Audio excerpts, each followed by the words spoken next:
Welcome to the Long Thread podcast about spinning, stitching, and weaving by hand.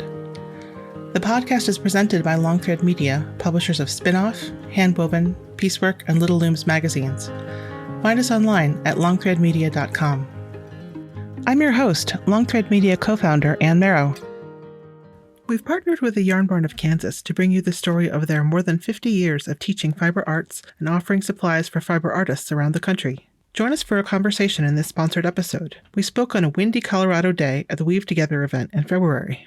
So I'm here with Susan and Jim Bateman of Yarn Barn of Kansas. Thanks so much for being here. Thanks for having us. So one of the things that I have been noticing about your name, Yarn Barn of Kansas, the name Kansas is right there in the name, and yet I think I've seen you in every time zone in the contiguous 48 states. So you're kind of like a local yarn store everywhere in the country. Is that right? We haven't counted, I guess, how many states we have been in working conferences, but off the top of my head, I'd say it's at least 10. Mm-hmm. Yeah. And the reason that we notate Yarn Barn of Kansas is that quite a few years ago, there were 3 main stores that were called Yarn Barn. And so we just didn't want to be getting their phone calls. Of course. Or them getting our phone calls. So we just designated Yarn Barn of Kansas. So, and you started all this in 1971, is that right? So you've been doing this for a good long time. That's correct. My degree's in textile design and weaving, and I wanted to do something with it. Mm-hmm. Therefore, this is what I did. Yeah? You had trouble getting supplies, didn't you? And is that part of your motivation? Yeah, it was hard to get materials then. As a university student in textiles, we had to mail order everything. And most of those places were even overseas instead of within the United States. So I just thought, well, somebody should be having a location that people locally could buy materials. So that's why I opened the store. It wasn't as easy as all that. I went to the bank to get a loan, and of course, a woman in 1971 saying that they wanted to open a yarn store, they said, I don't think so. And so I went to work for the bank. Oh. So about a year after I'd been working at the bank, I asked again, and they said no. But they said yes, and my parents were gracious enough to put up some CDs for collateral, and so that's how it all happened. Wow. Did you have any idea what this would all turn into? Oh, no. And it grew, every year it grew different, more and more and more and more.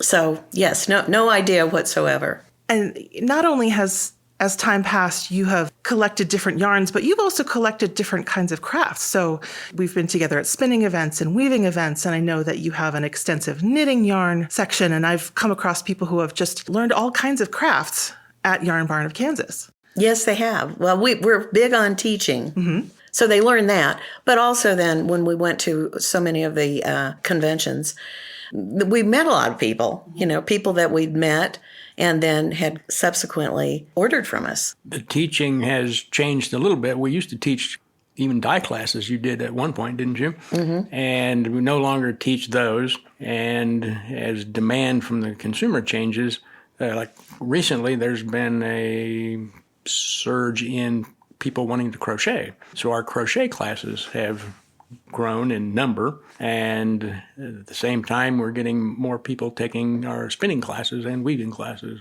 That's wonderful. I feel like it's an exciting time to be in the fiber world, and you guys are right at the heart of it.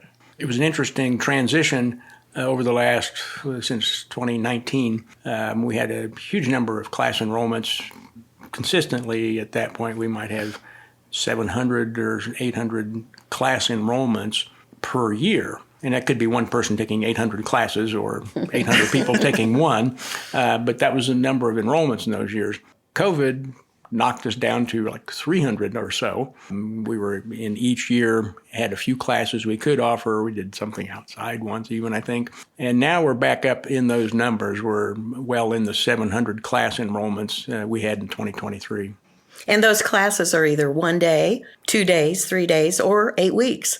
So one enrollment could be lasting for like an 8-week period, once a week. And you must have seen all kinds of different sorts of changes over the years where certain crafts come up and others slow down for a little while. Oh, you have to adjust. So we've done over the years anything from needlepoint to cross stitch to basket making to natural dyes to tatting, bob and lace, everything that could possibly be textile oriented, we have tried. And the bottom line is that you have to decide what is really economic. Jim's a number cruncher. We focus now: spinning, weaving, knitting, crochet. Yeah. That's it. Well, and it's nice if you have that sort of knowledge in your back pocket that if suddenly something starts to surge, if all of a sudden everybody's making these kind of arty wall hangings, you think, oh, I remember how to do that. We can help you with that. We're fortunate that we live in a community where there are quite a few people who are knowledgeable in a variety of crafts, and that is good because we can find someone who is likely capable of teaching something if we don't have that skill in-house already. Everybody at the store weaves and knits. And so we can really answer the questions and spin. Everybody spins too. Right. And so people come in and they also call, and nowadays I'm sure that they email as well. Oh, yes, every day. Every day we answer questions. It could be a technical question about why is my loom not working? What is happening wrong? It could be particularly spinning wheels. Jim is quite knowledgeable on the spinning wheels, and people will come bring their wheel that they got for a good deal someplace. Of course. And bring it in, and Jim gets to answer. Well, you're missing key parts. Yes, it does need a flyer. And this bobbin is not made for that wheel, but it's fun, and people enjoy it when they can come in that way. And I do get the spinning ones. The more interesting part for weaving purposes, Melissa and Susan are on the telephone daily, I think. I have a problem with this pattern, or my loom is doing X, Y, and with great patience, they answer those questions and teach while they're on the telephone just answering questions. So that's fun for them. Yeah. And you actually wrote a series of articles for Handwoven, I believe, about... Yes, we enjoyed doing that. Teaching is so important. And, YouTube is out there, and there can be some great videos. There's also some that aren't so good, that really the information isn't that good. And somebody can be we just try to clarify, how things work and why things are happening. I always say I couldn't teach a fish to swim, so I am so grateful for folks who are able to answer those kinds of questions. And also, I think that's kind of a foundation for keeping our crafts going. It's, not only keeping the people who are already engaged feeling confident about what they're doing, but helping folks who wander by and say, I think I want to learn how to do this. We hope. We do have a large storefront and store. We have families, wife, boyfriend, and so we get tons of people in the store, wide variety. One of our previous guests, Matthew Nagy, had family in your area and used to come by. And he mentioned that he learned how to spin on a kit from your store. So, and now he is a textile professional. So. Yeah, we know quite a few. Yes. That took classes at the store. So Yarn Mart of Kansas opened in 1971. What was it like for a woman opening a business then? Well, it was kind of few and far between, but I really enjoyed it, and I felt really good about it. I was married previously, and my first husband had a job working as a park ranger in Alaska during the summers, so at Denali, which is called Mount McKinley, and they had an opening, which I applied for, did not get admitted to go up to be a park ranger, and I still had the store. And then at the last minute, a space became available, and they asked if I wanted to go up and work the summer. My mother graciously kept the store open for me, and so I was able to work as a park ranger for a couple of summers and enjoyed it. And when I was up there in Alaska, the Alaska pipeline happened. Well, they paid more than the yarn barn, so I worked for 3 years as a laborer on the pipeline while my mother and some employees continued the store. So I did have a way to get some additional money down into the business, and it was an experience that made me appreciate the blue-collar workers as well as how I could supervise people, because I ended up being a supervisor while up on the pipeline. So it was an educational experience as well as a financial boost to the business. And that was a time when a woman couldn't get a credit card in her own name until 77. And to work on the pipeline, a woman was considered a minority. So I got a job right off the bat, leaving Park Service as a park ranger and going right into working on the pipeline. I think of you two as such a duo. As Yarn Barn of Kansas, I think of the two of you together. And so I'm a little surprised, and I think other folks might be surprised too, to learn that this wasn't an endeavor that the two of you ran from the beginning. No. And Jim and his first wife had Fabric interior design store. a fabric and interior design business. And Jim and I met, everybody was single at a point. And Jim and I had known each other for a long time in downtown Lawrence. Lawrence has an unusual downtown. Particularly back then, it was very active, and we were a Main Street program and so forth. And so Jim and I were friends for a long time. So here we are getting married, and he kind of announces, well, I think I'll just come work at the Yarn Barn. And I'm going, did you extend him an offer of employment? She didn't pay enough. Yeah. Well, when you work and live together, that's a lot. You are with them all the time. But I will tell you that at the time, the Yarn Barn was having cash flow problems. And Jim came in, was the number cruncher. And, there were tears, that you can't buy that. We don't have the money for that. But we went from having a cash flow problem to within 1 year of taking advantage of what's called 2% 10, which means that early pay discounts to if you pay the bill within the first 10 days of receiving the bill, then you get a 2% discount. Totally a way to financially increase and stay above board. It was just amazing how much I needed somebody else. I really was not capable of doing everything from running the store, teaching, making sure the business aspect of it, knowing all I needed to know about the business aspect. So it became a partnership that was just so needed to keep the business afloat. And even today, when you ask about how do you decide what you want, well, I make a program up and I have to convince him that this is what we need to do. That happens not more than once a week. Well, if you have to put the plan together, I think that's probably part of the exercise, right? I think when we've seen other small businesses, whether it's in this industry or others, but particularly in industry that involves a creative side, that the businesses that succeed have a balance between that creative side and I am one step back from this. Here are the logistics and the financial workings. And by most standards in the store, I wouldn't be creative. I'm partially colorblind. That's a drawback, I think. It gets me out of a lot of phone conversations, though. But I'm a numbers person, and those two things are both required to run a business. And one without the other is either going to struggle financially or just be so boring it wouldn't succeed on the other hand. We live about a mile away from the store, and so we walk to work, and, that gets us ready to go into work, and we have a mile to walk back, and we don't talk business at night. Oh, well, that's a good plan. Yeah. We share a beer. We share a beer every night, and then we play some game before we fix dinner. And so that sounds like a wonderful way to live. You do something that means something to you. You're able to sustain a partnership in all sorts of different ways. That sounds like heaven. It is. Do you get to do any knitting and weaving yourself? Every day there's something going on. But I will say that when I go home, I'm through with that part of the day. I love weaving blankets. They're big. They're big. They're big.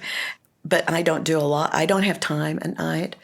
We move on to grandkids and stuff. So a lot of people have a fantasy of what it must be like to own a yarn store. And I am always curious about what you've learned, like what is surprising to you. What would be a surprise to me? What's behind the scenes? Well, first off, the concept of fantasy is sometimes mistakenly confused with nightmare. So things that would surprise you about owning a store, a yarn store. We have, over the years, steadily increased the number of items we carry. I think we have over 12,000 different SKUs, different items in the store. And I could very easily prove that we have 10 tons of inventory. Wow. At any given day. That is not necessary to start a store to have 10 tons of inventory. But it is something that makes having a larger store challenging some days, is just how to keep track of everything. If it weren't for computers, this would be a nightmare. So that's big. We probably order 700 different times a year, 700 orders we place for product, but that's spread over 100 different suppliers, many of whom that make up that large number have one or two items that we buy from them. So from a logistics standpoint, that's a nightmare. Sure. Each order is separate for that product and the next product, and payment for that one is the same way. So the numbers are just staggering to deal with there. The things that, what else might surprise somebody? Finding employees and maintaining good employees is something that sounds very easy, and maybe it is. We have just a few very simple rules. You treat your employees well, you pay well, you offer benefits, and reward them for what they do. And they have skills, in many cases, they have skills that we don't have. Or we have the skills, but they have the skills with grade A, and ours might be C plus, B minus. So that's very good, because Susan and I each have skills that are pretty essential for the business, but we need backup. And in each case, we have more than one person who could step in and say, you're gone for a week here. You're going to be in Colorado enjoying the wind. Yes, we're going to blow all the way home. Yes, but they do the jobs quite well. Mm-hmm. So part of what you're talking about is sort of being a good citizen of the fiber community and sustaining it through your employees as much as your customers. Absolutely. Absolutely. And it's not just good to the weaving or the textile industry. It's also just a good community person. And so it's really important to be involved in all of that. You know, it is interesting because we are, a local yarn store. But for many people, we are, wherever they're located, we become the local yarn store. And so people know us by name and our staff by name and are not hesitant at all to call us with any questions that they might have. And that makes us feel really good. And we answer the phone. It's not that you get put on for such and so, press button 1. A real live person answers the phone, whether it's behind the scenes or whether it's in our mail order area or whether it's out in the store in the front. I'm just trying to imagine your virtual weaving assistant and what a disaster that would be. Ooh, I'll have to make up some good ones. Yes. How do you decide what to carry on your shelves? I mean, if you have 10,000 pounds of product, how do you decide what makes that up? Well, you have to sometimes turn merchandise over. So you say, this isn't selling as well as we had hoped, and you have to move it out. So that's one way that you can make a decision on adding something in. But also just product can change, or people asking for certain products can change. And so what might have been popular 2 years ago, there's something new that's replacing it. And so that's somewhat the way that we go about it. Our staff also, they listen. They find out what people are asking for. And it might be something that I had never even thought of. Likewise, we are trying to do more business with businesses that are here in the United States. That's the location of where everything is from. That's easy to say, and typically many of those products are more expensive. So you have to also sometimes back off when the public thinks it's a great idea, but it doesn't really survive. And you actually have a new yarn line, I believe, that's speaking of domestic production. You want to tell me about your yarn? We got very excited about doing a yarn. After over 50 years, we thought, well, maybe it's time. And we found an organic cotton that is raised in Texas, and it's spun in North Carolina. There's a dye house that we work with that's out of North Carolina as well. But we chose the size of the yarn. There's certain requirements, both size, organic. We wanted it to be organic from the U.S. and processed completely in the U.S. But we designed the color line, and we have 45 colors, and it was so hard to limit it to 45. We tried to make it more of a sophisticated color line. And the yarn, once dyed and so forth, is just amazing. It's an unmercerized cotton, but it's such a nice quality cotton that it has a good sheen. And the colors came out just like what we wanted. The dye house was able to really duplicate that.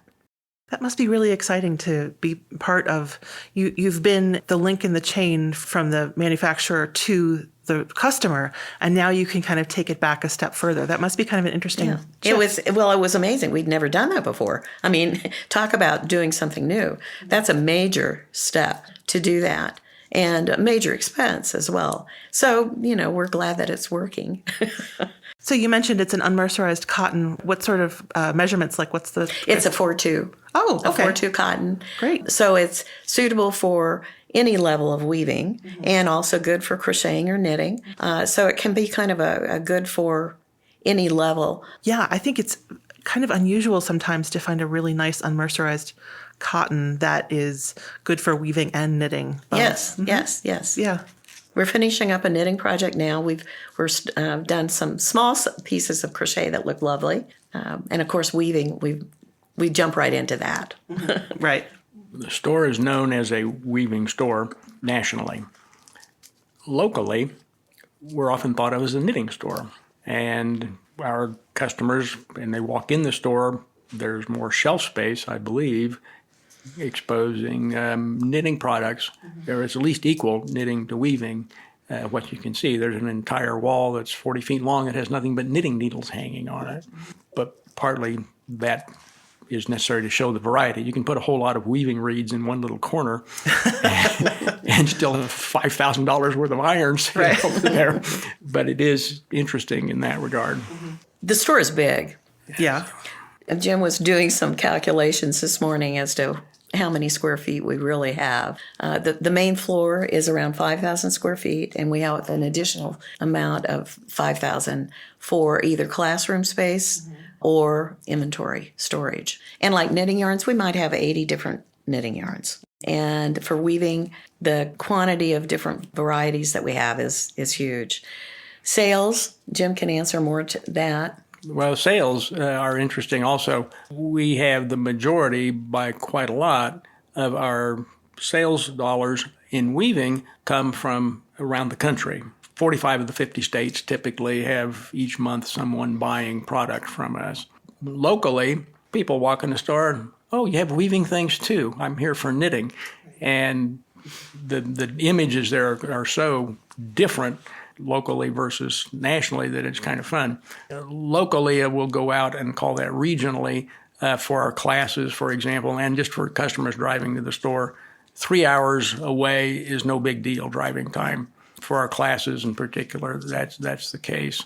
And we also have people driving cross-country that they'll drive 50 miles off Interstate 80, or no, that's like 100 miles off Interstate 80 to come down to the store. And the snowbirds, north-south, we have seasonal, hey, I'm passing through here twice a year, you're on the list. It is. I cannot even imagine trying to, it's hard enough for me to keep my tiny little studio clean and lit, and I can't even imagine what it must be like to be wrangling that much. We have 2 or 3 solutions to that, dealing with neatness in that amount of space. We have a legend taped on a door at the entrance to the storage space downstairs. There's 3 typed pages of, if you're looking for this yarn, it's in row 3 on the left side, and so on. So that neatness comes into play, and we know that kind of neatness is required just to maintain accurate stock information so that when our website says this is in stock, that it actually is in stock. It's kind of like a library. It is, very much. And everything is pretty much barcoded for accuracy. And, yes, sometimes things can get out of sync, but we really try to keep constant inventory. One of the things that I've always admired about what you guys do, especially considering how much traveling you do, is the book resources that you have. You have a huge collection. I shouldn't say collection because that implies that you want to keep them all, but a huge range of titles available in especially in weaving, but in a whole variety. Yeah. Books have always been so significant. Actually, probably in the early 2000s, we probably had 800 knitting titles. Now, those have disappeared. A lot of them have disappeared and are no longer available. And a lot of people go to YouTube or something now rather than utilizing books to look up how to do things. Now, a lot of things have changed. In the book situation, as we know, Amazon was detrimental to bookstores. Very much so. And it made a difference in our business as well. Then on knitting patterns, for instance, we used to stock physically hundreds, probably thousands of different knitting patterns. And now, of course, Ravelry has taken the place of stocking those patterns. So, all those things you have to adjust to. But in the meantime, especially considering the foreign titles that are not that easy for people to get on their own, particularly not to see what's inside them. And so when I think about some of these weaving titles, Stubenitsky and all these titles from all over, and I'm pretty sure that if I call you or if I stop by your booth, that's probably the best. You might have them. Yeah, it's probably the best chance I'm going to have to flip through it and see if it's right for me. Well, we think that it's important to have books. We always have. And we've always represented books quite strongly at different conferences that we go to. Books are heavy. Yes. we probably brought 800 or 1,000 pounds of merchandise here this weekend, and 80% of that's books. Wow. I'm always surprised to realize books are trees, but then again, so are looms and spinning wheels. Yes. So yes. And some knitting needles. Yes, that's true. We've been across the country so many times. I tell people who they want to know what it was like going to consumer shows. Well, Susan will probably go to her grave thinking, here's one more consumer show we could go to. Because we were doing 12 or 14 shows some years. Oh, my gosh. And very quickly figured out that we had to transport all of this stuff. So we had just a van to start with, but that clearly wasn't enough. So we bought a trailer, and then a bigger trailer, and a bigger van to pull a bigger trailer. I can get 8 miles to the gallon now if I want to pull a large trailer to the West Coast. But I've made 35 round trips to the West Coast on Interstate 80 driving. And of those trips, one every year was in February. Oh, man. Not a good time to drive with a trailer to the West Coast from the Midwest. And you actually, Jim, helped me out repairing a loom just yesterday. You have to be able to figure out what it is, even if you've never seen it before, as somebody who's helping weavers and spinners. I grew up on a farm. We were poor farmers. My grandparents were poor farmers, but they were all mechanics, and they all knew how to make parts, replacement parts. And I think that there is a solution to this problem as part of my brain. Yeah.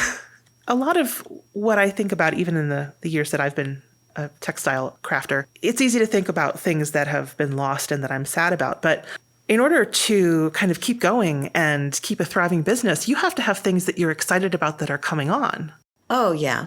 And we are excited about things that are happening. Everyone in the store typically will know when there's a new yarn we've ordered, or we know there's some new colors in this line. When UPS, FedEx, Post Office delivers daily, and somebody sees, ooh, this incoming shipment has yarn from, that's the new yarn. They just bug the death out of our person receiving. Open that box. I want to see this box. And there's a new yarn comes in, and everybody is sure that if that's not on the shelves in 45 minutes, somebody ought to die. So it's genuine enthusiasm. It absolutely is enthusiasm, and it's fun. Yeah.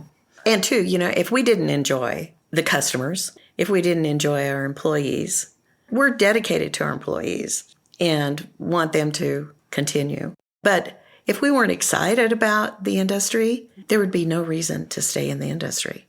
because you would just pull it down. Everybody loves it, and the customers are great. Do people come back and show you what they've made? Oh, of course. And we always encourage people to send pictures of their projects that they've done. Where would I find them? Are they on Facebook or Instagram? Yep.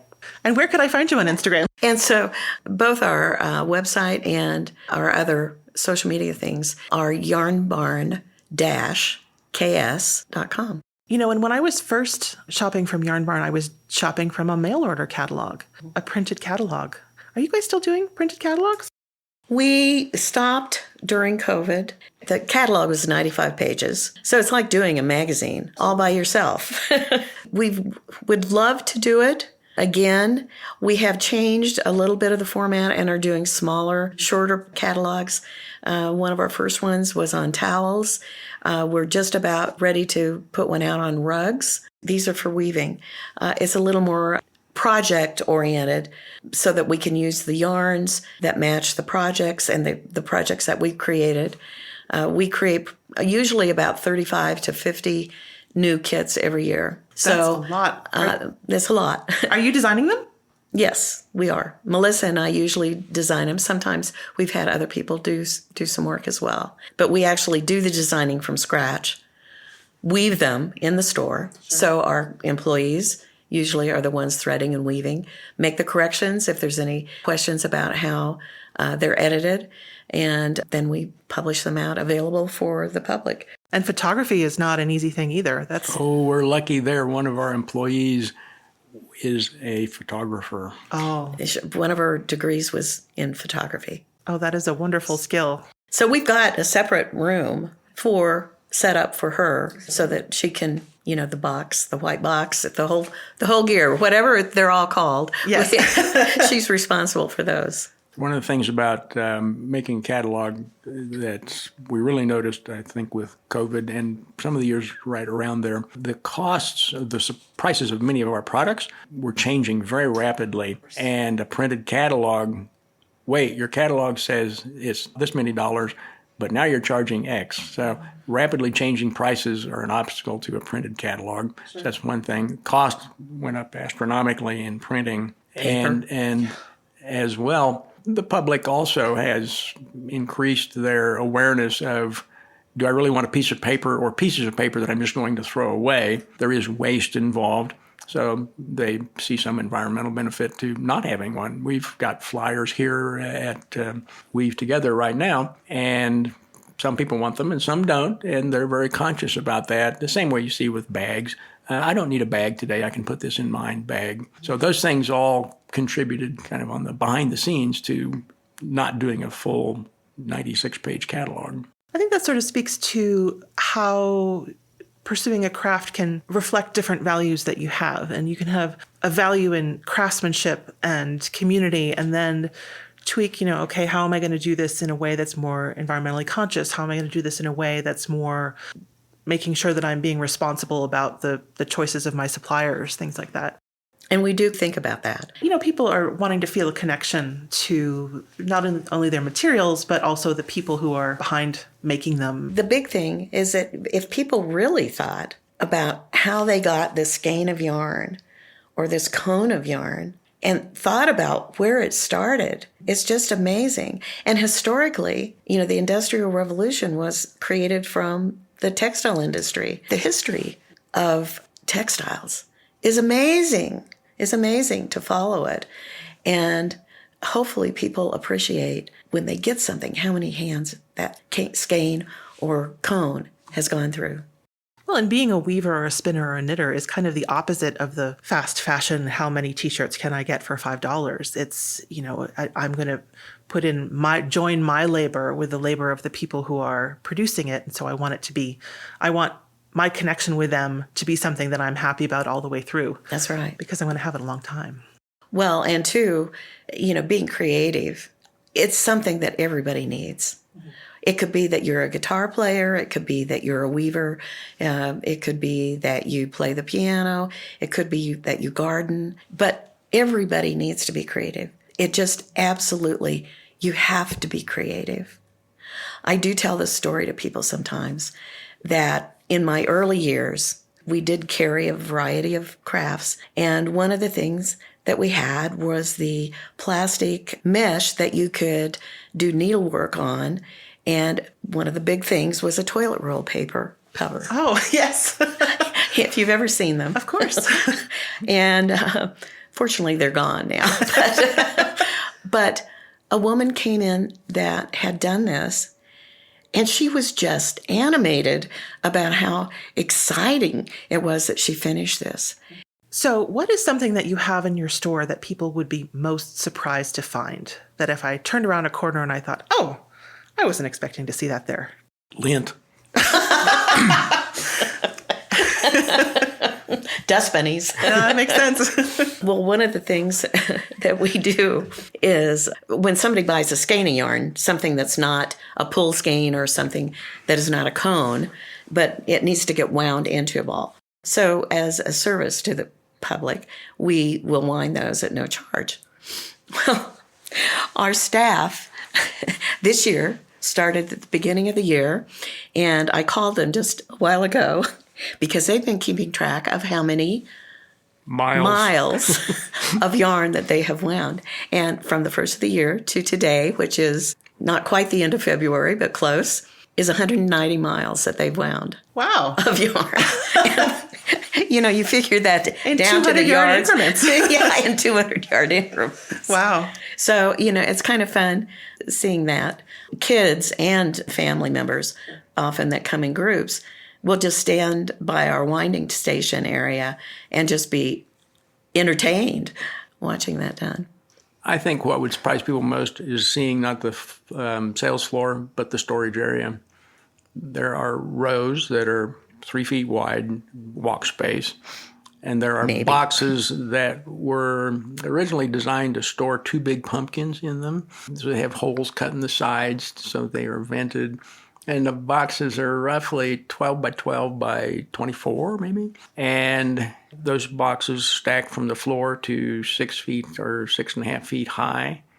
And we have rows and rows and rows of those boxes full of yarn.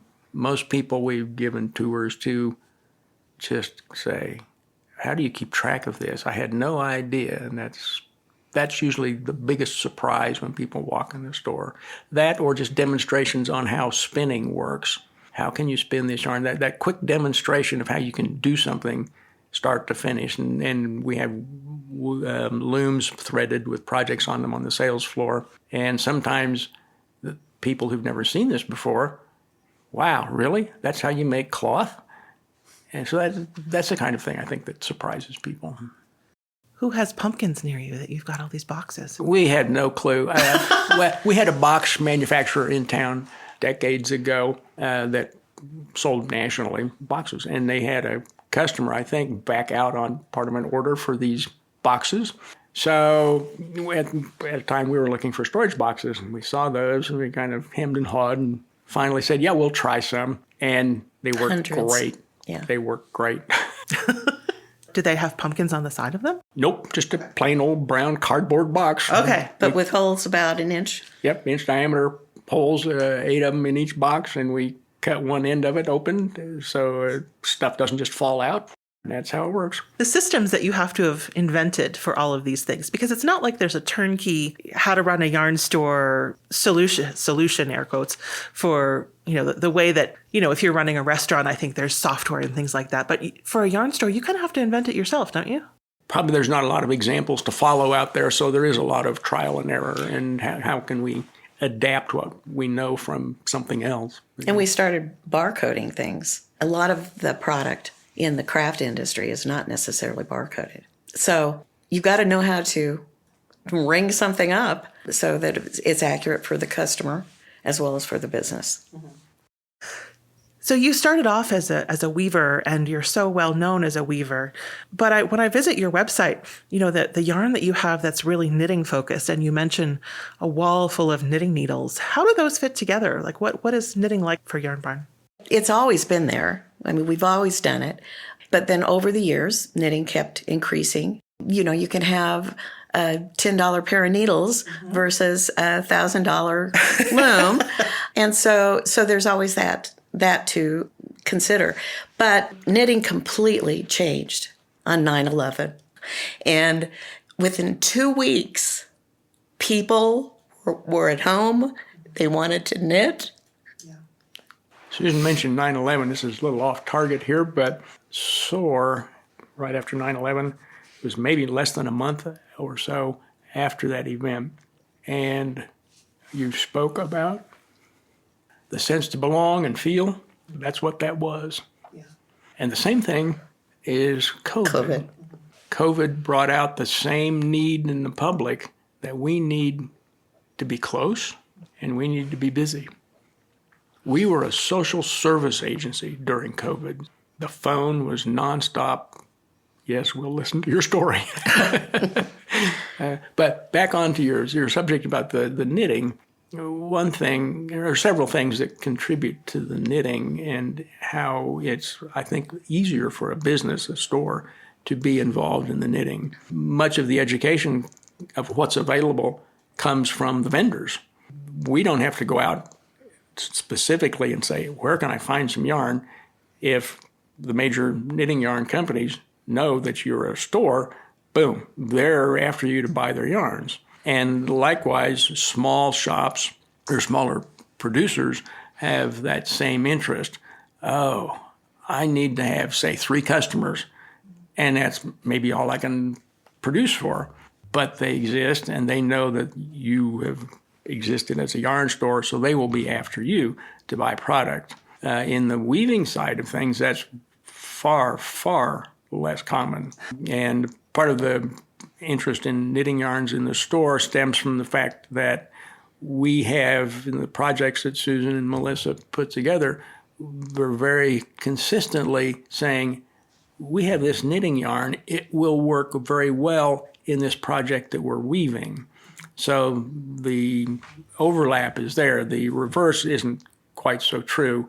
Most of the weaving yarns we have don't get purchased by knitters to knit a project. Isn't that right, Susan? Mm-hmm. Right. So the knitting has grown that way. There's public demand for it far more because it is, as Susan said, it's less expensive to do, to get into. And I think that there's more confidence building required to teach someone to weave than to teach someone to knit or crochet because, oh my gosh, I'm using this piece of machinery here. This is complicated. There are quite a few steps involved, and mistakes are not readily fixed sometimes, but that sometimes is really not the case, that you just don't know how to fix your mistake rather than it's not fixable. But the overlap there, I think, in knitting to weaving just on the product is significant. In knitting, a lot of people might learn as a child to knit or crochet, and then life happens, either through schooling or having a family and so forth. And so we have a lot of people that know how to knit, but they need help just to get started again when they're older. But you'll find young people, they want to keep busy too. They want to keep active. And so they'll keep their hands going with knitting and crocheting as well. There's definitely something very comforting about it. And, I think there's a reason why a lot of our metaphors for connection have to do with weaving together different, lives and ideas and, knitting together a close-knit community. So I think that there's certainly a reason that why we have sort of a human need for that. Yeah. We have a couple of groups of knitters that come in and they just sit at a table for an hour or two, and every week they meet, and it becomes a real social atmosphere for them. And we have enough space in the store that we actually have 3 tables that even different groups can meet. One of the things you mentioned about yarn companies being more outgoing in the knitting space, there's a lot more places where you can buy air quotes knitting yarn or learn knitting, but being able to discern which ones are good sources and which ones are going to be long lasting. There's an aspect of wanting to make a right choice as opposed to just finding a home, which, weavers, where am I going to find my people? And in knitting, it's here are the people. Which of these are my people? That's true at the supplier level. You're asking at the consumer level. Is that right? Mm-hmm. I think that's true at the supplier level as well, that we, as Susan and others in the store, are looking for a new product or which ones to carry. the limitations are there. There just isn't another place to buy from on the weaving yarns. Yeah, but on the knitting, there is more. But, one of the things that we've learned over the years is that we expect that the companies that we buy from be very good, kind, gracious, reasonable. And sometimes we have to change our product base because sometimes they don't carry through on their products. By not having inventory, everybody wants it now. The customer, the consumer wants it now. And we try to have enough backstock to be able to accommodate that. But there's some companies that don't quite understand the nature of immediacy that people need. And so sometimes we'll actually change the manufacturers that we buy from. You have to have an open view of both the industry part of it, the consumer part of it, and trying to make it work together. So over the years that you guys have been in business, there are some suppliers, some manufacturers who have just been steady all the way through generations of families. And then there are some probably who kind of come and go over time. When you're working, do you sort of have a sense of what might be coming into your world and who might be sort of getting out of the business? We can tell after a time which ones are not likely to succeed or likely to succeed from our perspective. They're not very good. Right. And that's sometimes a result of things beyond that business's control. We've seen suppliers lose their dye houses and suddenly they're up a creek. And that's through no fault of their own. Others who aren't successful have a pie-in-the-sky view of what it's like to be in the business they are in, and they're unrealistic about cash projections or what do I do in slow periods. And in those cases, it's lack of planning or financial background or a deep pocket to help. And I think that we saw during COVID is a good example of, wow, I didn't expect that, nor is that one I think you should hold somebody accountable for and say you didn't do well because of COVID, but it weeded out people who had no pockets and weeded out people who couldn't survive if they didn't just stop this business and go get a different job. So that was uncomfortable to see, but it does happen. And those as well, some suppliers, we've had some suppliers move into more and more into direct sales to consumers. And that is a problem in my mind, at least. There are small shops around the country who can teach and do teach, and the sale of a few pieces of equipment that they might have sold would be a big deal to them. And as they lose sales to the direct sales from manufacturers, it hurts that shop, and we might be losing a teacher because of that. So that hurts as well. But then you have folks where you have generations. I mean, I'm thinking of the Ashfords, who I think are now on their third generation. Mm-hmm. Yes, yes. You see the kids grow up and they're all in the business. Mm-hmm. Yeah, mm-hmm. Yeah, and it's rewarding to see that too. I can name several of those. You mentioned Ashford. Schacht is in second generation. Harrisville's in second generation. Majicraft spinning wheels are family business, certainly. I think it's still the same generation on the knitting supply side, but Bryson Distributing. It's a reliable business of long standing as well. Gordon Lindrum and the Lindrum Spinning Wheels has finally decided to retire, and we miss that. And I wish Gord much luck in finding someone who can take over his business. Oh, that's going to be a challenge. But that's a challenge, and we're sorry to see that happen. But we understand that if it's time you're not having fun, Gord, why? It's time to say goodbye. So what is coming up that you're excited about? Lunch. She's going to edit that out, isn't she? Yeah, I think so. What's coming up in your business that you're excited about? Convergences in a few months. That will be a big deal, I think. And it has the added feature for us this year that it's 3 hours down the road instead of on this coast or that coast. Yeah, it's in Wichita. And where are you folks in Kansas? We are in eastern Kansas or northeastern Kansas, roughly. We're from the Missouri River, Kansas City, Missouri, Kansas City, Kansas, or one big metro area. And depending on which part of that, we're 35 minutes to 55 minutes from that. It takes us an hour to get to the airport, Kansas City Airport. In Lawrence, and we're in Lawrence. We're in Lawrence, Kansas, by the way. Yeah. 5 minutes off the interstate. Is there a university in Lawrence? I Yes, can't remember. it is University of Kansas. Okay, yeah. So yes, Convergence is coming up. And even in Kansas City for knitting, the Knitting Guild in Kansas City has over the years put on a conference called Knitting in the Heartland. And they haven't done it since COVID started. So this year is the first year that they're getting back to doing that. And that's at the end of April. Another thing coming up very soon that is exciting, has a backstory to it. Brown Sheep Yarns in Mitchell, Nebraska, is northwest of Scottsbluff, Nebraska, I believe it is.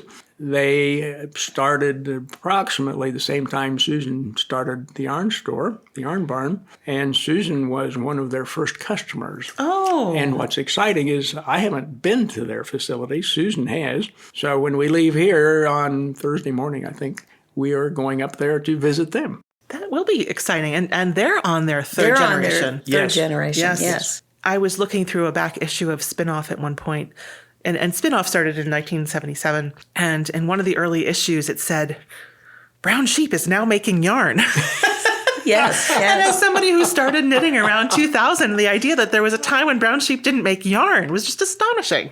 Yes. I mean, the grandfather of Harlan Brown, I think in the 40s, they had like 20,000 lambs.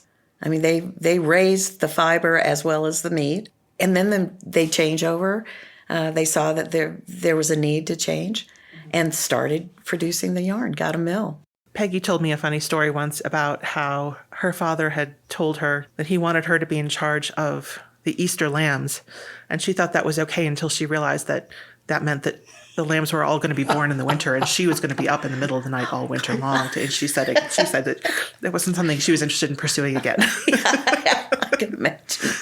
There have been a lot of family-operated things. Well, and I guess what that really takes is a good head for business and something that you love and sticking with it for a while. Mm-hmm. And then you get a multi-generational business. Yeah. There are some things that have disappeared, too. When Susan and I were first married, Susan talked at length about, I need to go on a mill end buying trip. And do you want to go along? And I kind of rolled my eyes because I wasn't sure what she was talking about. And in the East, where once upon a time we had a lot of textile mills, there were ends, lots of whatever they were producing. And is there anybody left, Susan, that has mill ends in the country? Very, very few, very few. And actually, in our weaving yarns, because the mill ends were less expensive than what would be called a standard stock yarn, for years, mill ends were a major part. Mm-hmm. And we put out monthly a mill end sample club letter that listed what we had in stock. And that was just a huge part. And all of a sudden, mill ends just died.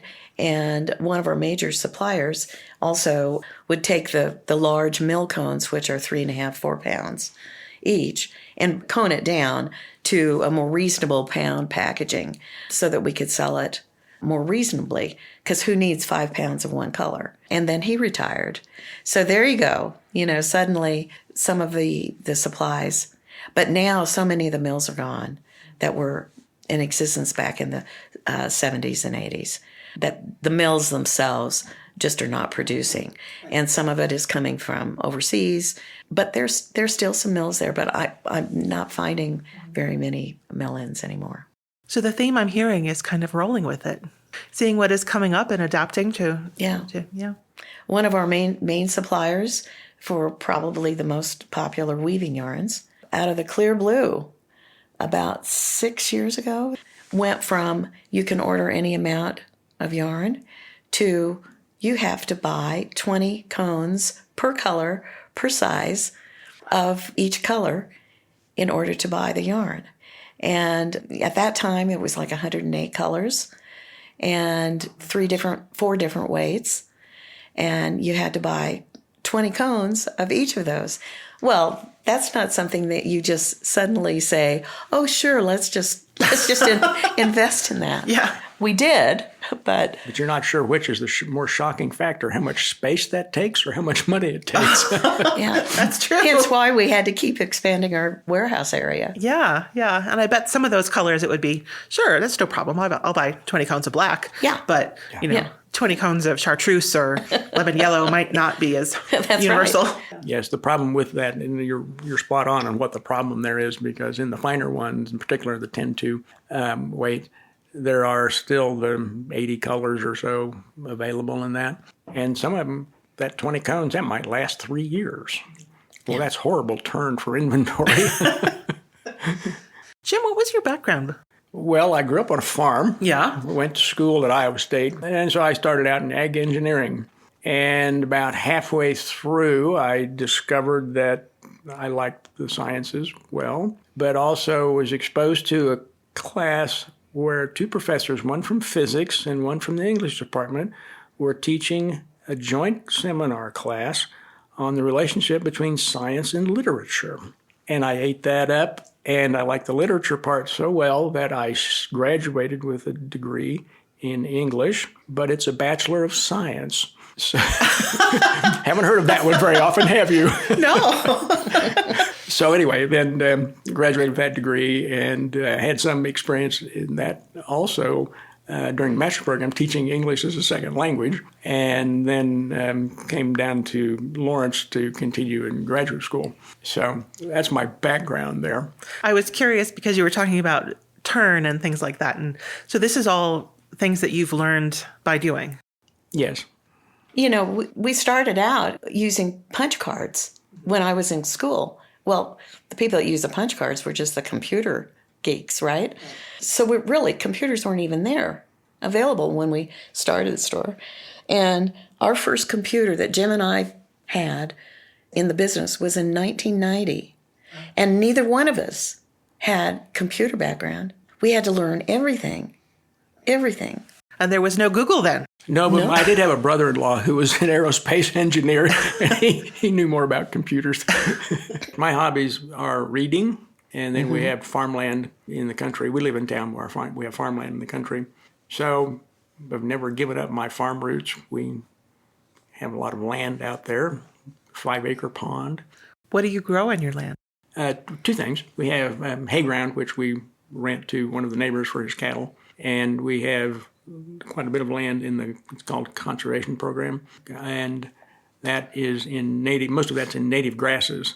And that's fun to see because on a year when there's enough moisture and the wind is right, we have native grasses, the big blue stem there where I could stand in one spot and Susan can stand 10 feet away from me and we cannot see each other. That's kind of fun. You don't like a fire, but... Yeah. You must have amazing bird life, too. Quite a bit. In fact, one of the reasons for being accepted into the CRP program was to increase bird habitat. And we now are starting to see some quail, which we hadn't seen. But hadn't seen for years. And we have wild turkey, also coyote and bobcats. Yeah. Snapping turtles, beavers. Muskrats. Oh, God. But it is really nice to have that conservation again. Sure. Of caring for the land and taking it back to where it should be. And that actually does sort of strike another theme, which is this dichotomy between, or partnership between, having a really local roots, Yarn Barn of Kansas, and being all over. So in the store, you talk to folks from all over, and then you have this place that's very much grounded in your location. And we would not be doing the store if we didn't like our customers. The people who are coming through your door every day. Mm-hmm. Well, I've just so enjoyed talking to you, and I'm looking forward to running into you guys at Convergence and all of the places across the country that I'm sure to find your booth. We appreciate you having us. Thanks to Yarn Barn of Kansas for sponsoring this episode. Thank you for listening to the Long Thread Podcast. If you've enjoyed this episode, please rate the show and leave us a comment on Apple Podcasts or your favorite podcast platform. Thanks again.